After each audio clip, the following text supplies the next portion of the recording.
24 disparos recibió el famoso escritor de clasicazos llamado Lele el arma secreta después de ser asfixiado. Un joven puertorriqueño que perdió la vida a la edad de 23 años tras convertirse en una de las figuras más importantes salidas de las escenas del reggaetón, escribiendo desde muy pequeño canciones para los artistas más grandes del género. Pero pocos sabían que este hombre, por lo visto, había acabado con la vida de un hijo de un narcotraficante muy importante, teniendo sus días contados. Pero ¿cómo se llegó hasta este punto? ¿Qué le sucedió realmente? ¿Y cuál es su verdadera historia? Pues hey, what's up, yo soy Jim de Trippy Sauce y en el día de hoy te voy a contar la historia completa de principio a final del gran Lele el arma secreta. A mí me enseñaron a trabajar, moving always like a trap star, hustling siempre en cualquier lugar, me adapto a las circunstancias. A mí tú no me vas a engañar, de lejos ya te veo llegar, y sé muy bien cómo va a actuar alguien enganchado a sustancias. No pienso llorar, tampoco mamar, para llegar a esa posición. Todo lo que creo lo voy a crear, se llama manifestación. Víctor Alexis Riviera Santiago nació en el año 1986 en Puerto Rico. Este nombre pronto se convertiría en Lele el arma secreta. Su gusto por el reggaetón data de los inicios de su infancia. Con apenas 12 años ya escribía canciones en el colegio. Es decir, estamos hablando de hace más de 20 años que esto sucedió, ya que para esa época el reggaetón como lo conocemos hoy en día no se llamaba ni siquiera así, se le llamaba underground. Y ya para esas fechas, cuando apenas el género se llamaba así, Lele a una edad temprana ya estaba escribiendo sus primeros versos. Sin embargo, no todo era color de rosas para él, ya que en el colegio recibía bullying por parte de sus compañeros y decían que tenía algún tipo de discapacidad y que Lele era bastante retraído. Se iba a una esquina con una libreta para componer y se reía solo. Mientras lo hacía era como si estuviese en su propio mundo, y por si fuera poco, el bullying era tan grande que todos decían que él ni siquiera sabía atarse los zapatos. Un alma divina. Lele es un muchacho que lo bulleaban todo el tiempo. ¿Me entiendes? No se sabía amarrar los tenis. Y de repente mata a alguien. Y ahí está muerto ya, ¿me entiendes? No, full. De repente sucede algo, eso, ¿me entiendes? Entonces, con una libreta y se queda como que mongo, era como gordito. Entonces nosotros lo mirábamos y él y que caro este cabrón estará escribiendo allí, porque se ríe solo. Y que escúchate esto, que sin fulete, que tú diablo, cabrón. De todos modos, tuvo lugar un acontecimiento que acabó con el bullying completamente de un segundo a otro. Y seguramente me estarás preguntando por qué, Jimmy, ¿qué hizo este chico? Pues se rumorea que asesinó a una persona muy importante. Desde ese momento se ganó el respeto de todos y ya nadie más llegó a molestarlo. Y era obvio, cuando nos enteramos de que una persona tomó la vida de otra, entendemos la gravedad del asunto. Sin embargo, al haber cometido ese crimen, podríamos decir que firmó su sentencia y el inicio de una vida que estaría envuelta de pandillas, armas y mucha gente peligrosa. Porque sí, Lele fue un compositor increíble, pero su vida con las pandillas marcaría el final de su existencia. Ahora sí, todo esto ahora lo tocaremos en breves, porque también le acusaban de robar algo bastante importante. Como habíamos dicho, Lele empezó a escribir a la edad de 12 años, pero no fue hasta los 18/19 años que su productor llamado Ebrio lo descubrió y comenzó a trabajar para artistas profesionales dentro de la escena underground en Puerto Rico. Algo bastante peculiar de Lele, y esto es algo que confirman muchas personas, es que Lele llamaba a todos durante la mañana, bueno, mejor dicho, les dejaba mensajes de voz con algunos versos que él había escrito. Él simplemente los escribía y los dejaba enviados. es la primera persona en la música que me hizo diatre, brother. Suerte que no canta, porque si cantara ahí me preocupara. Él escribe, no papi, él era un genio. Su mamá es, ¿verdad? Ella es jueza fiscal, wow, fiscal federal. ¿Me entiendes? Muchacho, un genio. Un genio que en el momento ¿me entiendes? En el momento que le toca brillar, había muchas decisiones que tomar, había muchos caminos. Tomas este camino o este, ¿me entiendes? Y lamentablemente no está con nosotros hoy. Él era un muchacho que ya a las 7 de la noche él estaba en su casa acostado. Wow. Él a las 6 de la mañana se levantaba y siempre tenía una canción nueva en su voicemail. Y los maleanteos con cojones, pero canciones de amor. Papi, yo te estoy diciendo, el Bobby Capó de este tiempo. Lo tenía escribiendo y yo recuerdo, Lele era el de todo eso rompediscoteca. La de Lele me afectó de verdad. Llamaba a uno todos los días a las 6 de la mañana o a las 7. O si no, te dejaba para que escucharas un coro. Pero eso era todos los días, Mike. Todos los días. El tipo escribía 3 y 4 canciones todos los días.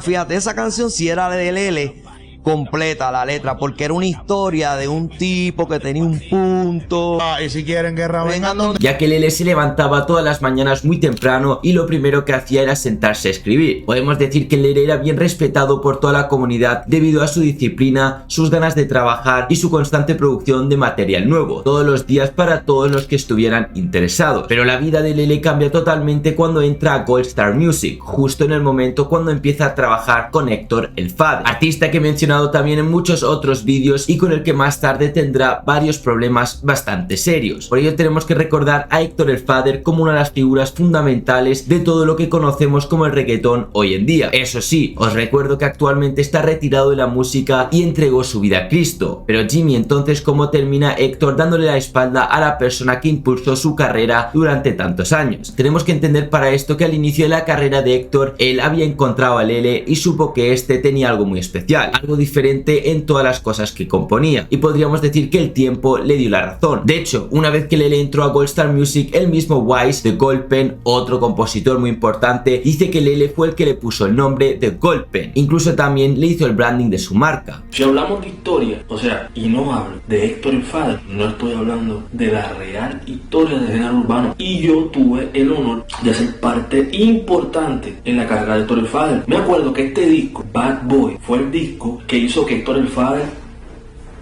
saltara a lo comercial mundialmente. Este disco se hizo en Miami, se hizo en el estudio de Emilio Estefan. Recuerdo que volamos para Miami, mis hermanitos Mambo Kings, y el señor Víctor Alessi Rivera Santiago, mejor conocido como Lele, que en paz descanse. Lo que nadie sabe, porque mucha gente habla, pero no sabe, que el señor Lele fue quien me puso el apodo de Gold Pen. Recuerdo que estábamos en el estudio de Emilio Estefan trabajando el disco Bad Boy, y él me dijo: mi hermano, tú necesitas un eslogan que describa lo que tú haces. Y él salió de su cabeza y me dijo: vas a ser de Gold Pen. Dicho esto, desde ese momento ambos, Héctor el Father y Lele, empezaron a trabajar juntos, mencionando Héctor a Lele el arma secreta en varias canciones como si fuera una marca. Ciertamente Lele escribió muchísimas canciones para Héctor y todos sabemos muy bien que el éxito y el impacto que tuvo Héctor el Father en su momento es algo casi imposible de replicar, por lo que podríamos decir que por parte el que estuvo detrás de todo eso era Lele. Sin embargo, este era bastante joven durante esas fechas y su pasión era componer. Escribía mucho, siempre llegaba con material nuevo sin saber qué, más temprano que tarde, pero tendría problemas con las regalías de las canciones. ¿El por qué? Pues muy simple, muy pocas canciones Héctor mencionó a Lele. Tal y como está registrado, solo fueron Dale Castigo y también La Tiradera para Don Omar, pero podríamos decir que fue más bien porque no recibió las regalías por muchas canciones, que se traduciría en que no fue pagado por su trabajo. Primero es importante destacar dentro de la historia que tuvieron Lele y Héctor el Father que Lele le escribió La Tiradera que tuvo con Don Omar, y cuando en su época Arcángel le tiró a Héctor, el mismo Lele le respondió de una manera bastante personal, y de hecho Arcángel nunca sintió mucha simpatía por Lele, ni siquiera después de su muerte. ¿A eso tú lo llamabas composición? Yo te voy a decir, una bestia. ¿Pero qué era lo que Lele escribía? Respetando tu Espérate, ok, tú vete como el bau, chau, chau, chau. No, dale. Ustedes mismos, el público poco a poco le fue dando el fo a Héctor. Se cansaron de esa letra. En el caserío se me ha enseñado a no temerle al cabrón, el caricortado es el huevo de aquí, ¿entiendes? Tú no le temes al bicho.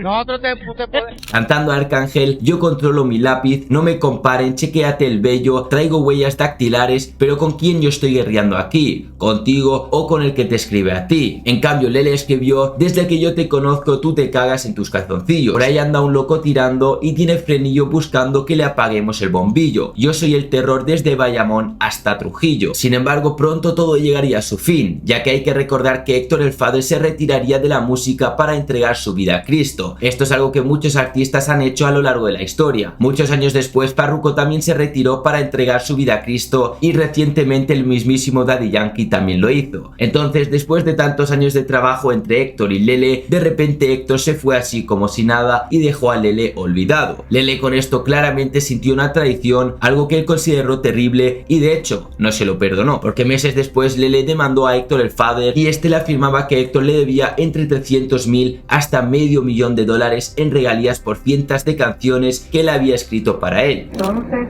¿por qué entonces tú lo estás demandando? Porque él y yo sabemos que él me debe un montón de dinero por la regalía. La cogió, que las regalías las cobra por allá y no dice nada, ¿entiendes? Yo tengo las regalías de muchas canciones, pero de las más de estas él tiene un poco. ¿Y has cobrado alguna regalía de alguna de las canciones? El disco nuevo último que es del que ahora su retiro, juicio final, dice 4 canciones y que tampoco nos vas a pagar. ¿Considerando demandarlo? ¿O ya la demanda está? ¿O ya te reuniste con abogados o qué? Estamos esperando que él me dé una llamada y me diga qué él quiere hacer, pero si no, no vamos a proceder hasta terminar legal. O sea, que una llamada va a depender. Exacto, si no, nos vamos a terminar legal. Hoy también tengo que cobrar mi chavo. ¿Y de cuánto sería la demanda si él no me llama? Yo sé que él me debe más de $500,000. En el circo había dicho 300,000.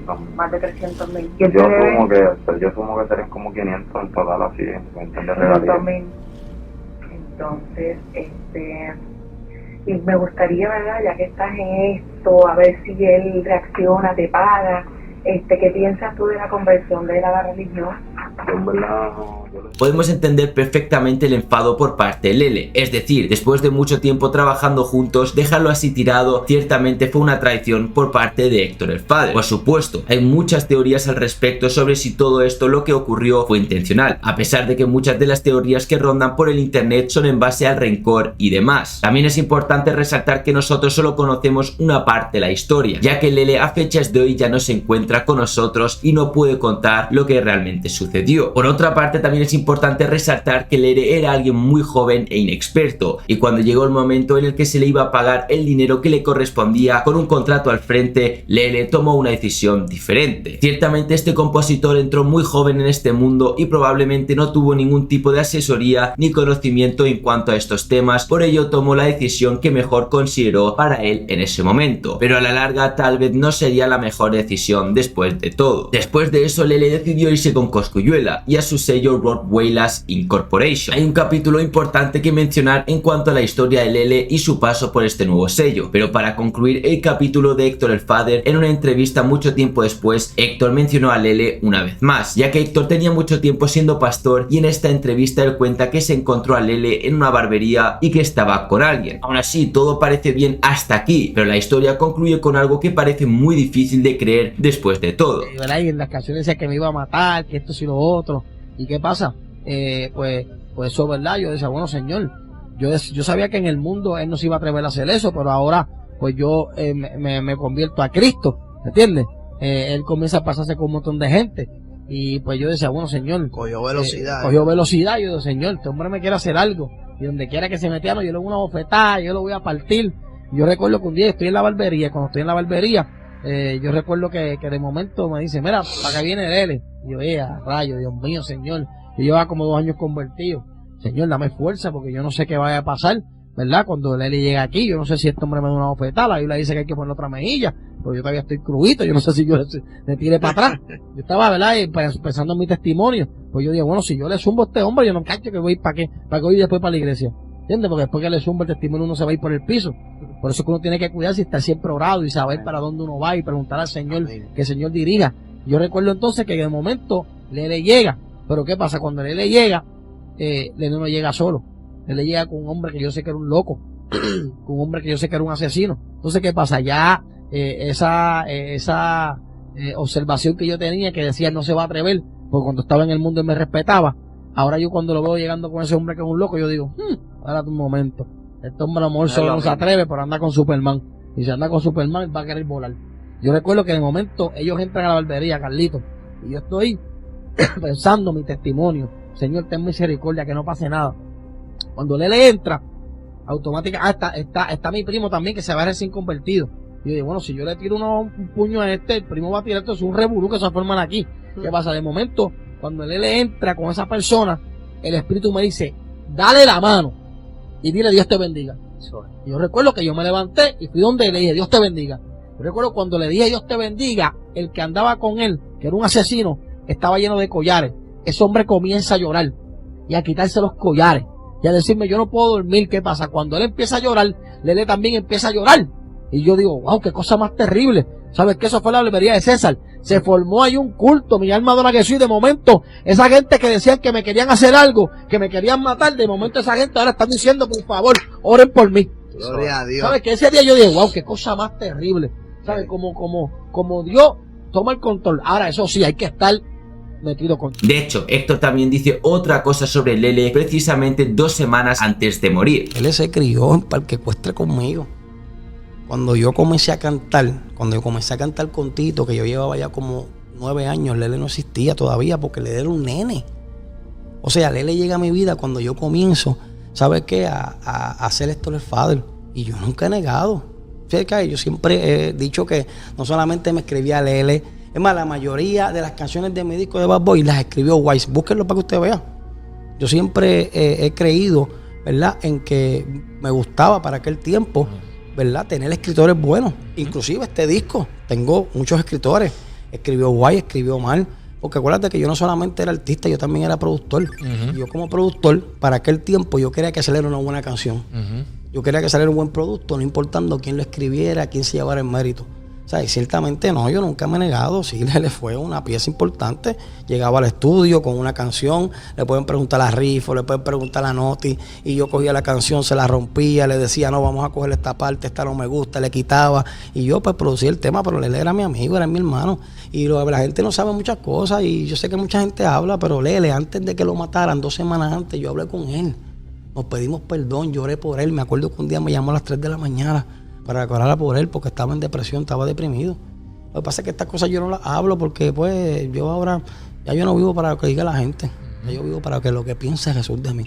Y él era mi hermano, mi amigo, y me dolió, ¿verdad?, la forma en la cual partió. También es importante destacar que Lele no solo fue compositor, sino que también cantó, aunque en unos minutos entraremos en este tema con más detalle. Y así como él le respondió directamente a Arcángel entre todo el meollo de regalías y la demanda, pues básicamente Lele le hizo una tiradera a Héctor llamada Pa' que me pagues, en donde decía, tú sabes lo que doy, así que dime, estás cagao, se rumorea por el vecindario que cambiaste tu combo por un rosario. Ahora bien, después de todo esto, Lele, como mencionamos hace rato, se marcha con Cosculluela y su sello Rottweilers Incorporation y consolidaría su carrera como compositor, ya que durante esa época, alrededor de 2008 y 2009, salió un clásico del reggaetón llamado Prum de Cosculluela. Y si te preguntas quién fue el genio detrás de este temazo, pues sí, ese genio fue Lele, el arma secreta. Esa fue una de las canciones, sino la canción que catapultó la carrera de Cosculluela, y fue una canción que sonó en todos los lados, discotecas, fiestas y literalmente cualquier lugar, ya que se considera un clásico / una canción que trae nostalgia para todos los fans del reggaetón que han estado desde el inicio. Pero desde que se fue con Cosculluela, varias cosas sucedieron dentro de Rottweilers Incorporation. ¿A qué te refieres con esto? Pues a lo siguiente. Y por cierto, aquí entra un personaje más dentro del mundo del reggaetón, que entrará en una especie de batalla en contra de Lele. Sí, exactamente, Kendo Caponi, que es otra estrella que ha colaborado con muchísimos artistas desde ya hace varios años y era la mano derecha de Cosculluela. De hecho, Kendo llegó a ser parte de una super colaboración llamada Llegamos a la Disco, con otros artistas como Arcángel, Daddy Yankee, De La Ghetto y hasta Baby Rasta, que este último incluso más tarde fue acusado de ser el principal sospechoso en acabar con la vida de Lele. Aún así, a eso también entraremos ahora en breves. Entonces, como he dicho, Kendo no era cualquier persona. Kendo era alguien importante y llegó a escribirle muchos temas a Cosculluela, pero Lele llegó a la vida de Cosculluela y empezó a escribirle en los temas. Uno de estos fue el recién mencionado Prum, por lo que fíjate en el patrón. Lele llega a la vida de Héctor y la carrera de Héctor explota. Lele entonces llega a la vida de Coscu y la carrera también de él explota. Ese era todo el potencial que tenía Lele con los versos que componía. Es por eso que Cosculluela empezó a hacerse muy famoso después de ese boom, y Kendo empezó a enemistarse ya que no le agradaba la compañía en la que él estaba. Como he dicho, Kendo se solía llamar la mano derecha, pero después de todo el boom decidió marcharse de Rottweilers Incorporation y se va con Don Omar y el Orfanato. Y aquí incluso tenemos que hacer una pequeña pausa porque las palabras no son suficientes para destacar la carrera artística que ha tenido el artista Don Omar, otra leyenda del género que incluso su cuarto álbum lo llamó Don Omar y el Orfanato, que no solo era como tal un álbum, sino que también era un sello discográfico en el cual estaban enormes productores como Looney Tunes, los cuales son los productores más influyentes dentro del género. Colaboraron hasta con Wisin y Yandel, y el disco en cuestión tenía featurings con Kendo, Plan B, Lucenzo y hasta los mismísimos Zion y Lennox. Kendo, al ver esta oportunidad y notar que no se sentía cómodo estando con Cosculluela y ver cómo Lele le robaba cierto protagonismo protagonismo, Kendo decide irse con Don Omar y el orfanato. Aquí comienzan los problemas entre Lele y Kendo, ya que Lele luego decide sacar un tema llamado La Mano Izquierda, una tiradera que hizo para Kendo luego de que este se marchara con Don Omar. Y recordemos que Kendo se hacía llamar La Mano Derecha, por lo que era más que obvio que esta era una tiradera. Ahora sí, las cosas claramente no quedaron aquí. Dentro de toda esta rivalidad salieron a la luz ciertos vídeos de ambos amenazándose el uno al otro. De hecho, hasta muestran sus pistolas y se dedican varias palabras no muy amigables. Además, Kendo menciona que apenas que se fue con Don Omar consiguió de todo y que está más que listo para darle de baja a Lele. Tú, porque crees que no matas a un chavo, bueno, papilón. Más que tu carro cuesta. Está bien, así que oriéntate bien, no estés rotando por ahí, mira. Mi primera más secreta, con la que te voy a dejar ir. 1000 canciones más. Y la otra, que es por si te pones bruto, vaciártela en la cara. Mira, tiene feo. Oriéntate, papi. Esto sí. Partirle la careta a Michael Mayer. Hablemos las cosas con los detalles. Tú te prestas para tirarme. Qué cabrón, di que frontearme. Y en menos de un año y he pegado 10 temas en la calle. Estoy on fire. Kendo Capone. Los duros Inc. Papi. Al Qaedas Incorporate. Yo soy... Pero con el pasar del tiempo, Kendo dejó esa animosidad a un lado y reconoció como todos el gran compositor que era Lele. Y si Polaco cantaba las canciones de Lele, se escuchaba que era Lele. Si Héctor cantaba las canciones de Lele, se escuchaba que era Lele. Si Yomo las cantaba, se escuchaba que era Lele. Tú podías dar cuenta porque era una línea, era el estilo de Lele. Lele sí era un gran compositor de un estilo.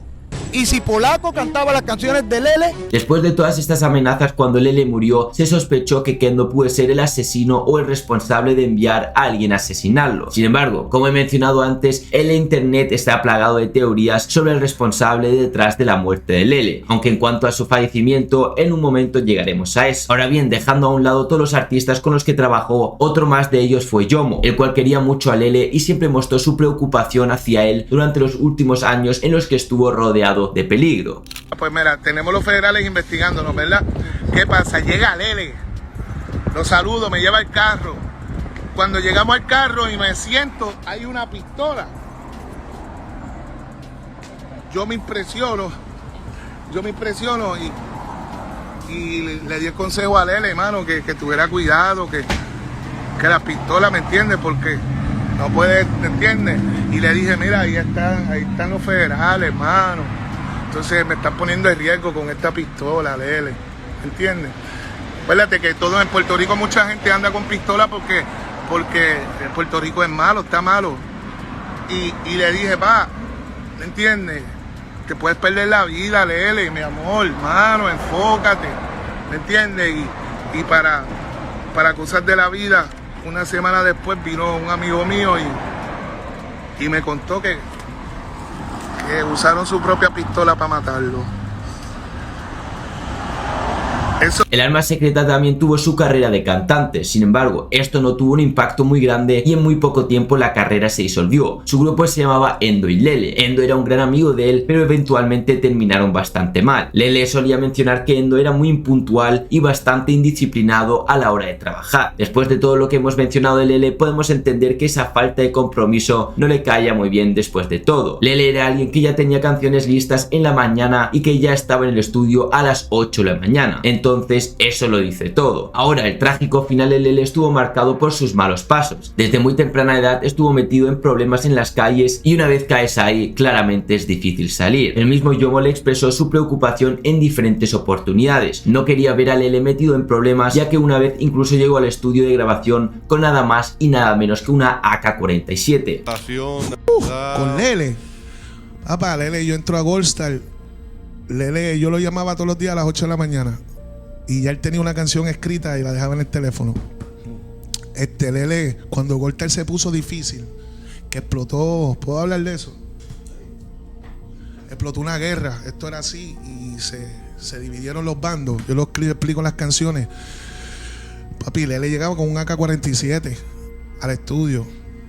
Y no te dije, mira, cabrón, ¿qué tú haces con esa AK?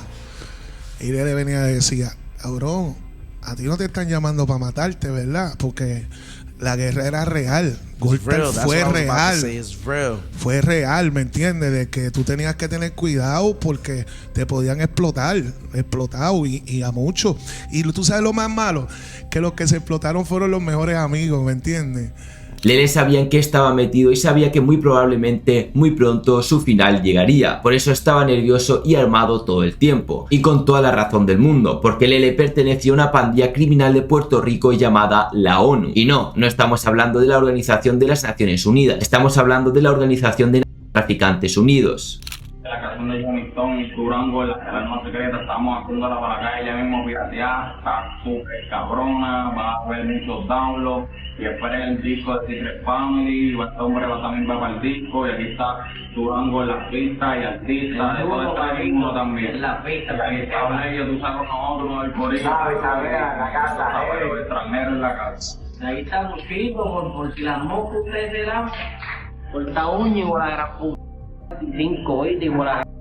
Esta pandilla es bastante peculiar y muy peligrosa. No era cualquier grupo criminal con 3 personas armadas y ya está. Lo peculiar de este grupo criminal es que estaban bastante protegidos por agentes oficiales, no solo de Puerto Rico, sino que tenían aliados directamente desde los Estados Unidos, siendo uno de ellos específicamente la DEA, la DEA. Este es un grupo que se dedicaba al tráfico de drogas hacia New York, el Bronx y otros lugares en los Estados Unidos. Al tener un ex oficial de la DEA, le dio al grupo un título y una matiz muchísimo más sólida. Pero a lo largo de los años ha tenido a más aliados, no solo delincuentes en cuestión, sino a policías tanto en Puerto Rico como ciertos oficiales del FBI. Así que Lele no estaba en cualquier pandilla, él estaba en una bastante grande e importante después de todo, y así como grande, también muy peligrosa. Mucho se dice sobre la muerte de Lele. Durante mucho tiempo hubo sospechas sobre Baby Rasta y Kendo Capone. Sin embargo, la verdad fue que en su misma pandilla ya tenían el plan de asesinarlo, ya que Lele vio a uno de su misma pandilla intentando robar y Lele no le perdonó. Pero Lele no sabía que esa persona a quien asesinó era un hermano de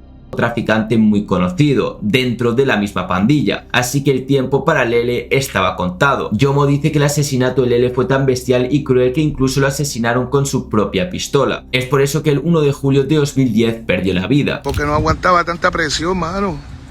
Cuando estoy en casa me acuerdo que me entró una melancolía, me entró, papi, una mierda que nunca había sentido en mi vida, una tristeza bien grande, me entró un dolor bien hijo de puta.